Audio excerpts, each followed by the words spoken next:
You have a few different ways to share your notebooks. The first thing you can do is you can pin it to the desktop. So if you have kids that are old enough to be working on their notebooks themselves, you can pin sections or pages directly to the desktop for them to be able to work on. That can be super helpful when you want to just say, hey, go get on the computer and build me something in your notebook. The other way that you can share it is by printing it out. So if you go to File and Print, you want to click on Print Preview. That way you can decide whether or not you want to print a section or a page or the entire notebook.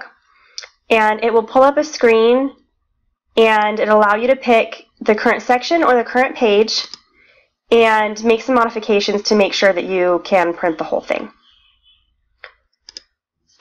The other way to share it is to email it. So if you click on email here, this will only work if you have some sort of email client actually on your system.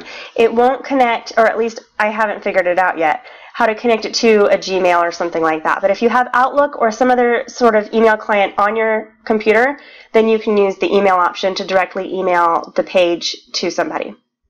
My preferred way of sharing is to come over here to Share, File, Share. You can invite people that you want to share the entire thing with, or you can get a sharing link. This is my favorite. I click on Get a Sharing Link, and it'll link to the entire notebook. So all of the pages and everything will be able to be viewed by that person. You can give them an edit link, or you can give them a view link. Once you've used the view link, you can also go in there and disable the link so that if comes a time that you don't want them to have access to it, you can disable that link. And the reason why that's important is because it syncs automatically. So you're not giving them a static section of your notebook.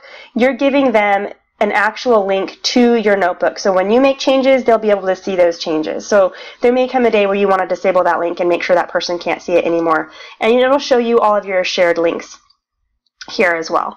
So you have lots of different options for sharing your notebook and making sure other people can see them or work on them, and that makes the functionality of this super high when you're working on projects with other people or with your children, or even just sharing it with collaborative teachers or with friends and family. If you do send it to someone where they can edit it, then one thing you're going to want to make sure that you understand is here under the history.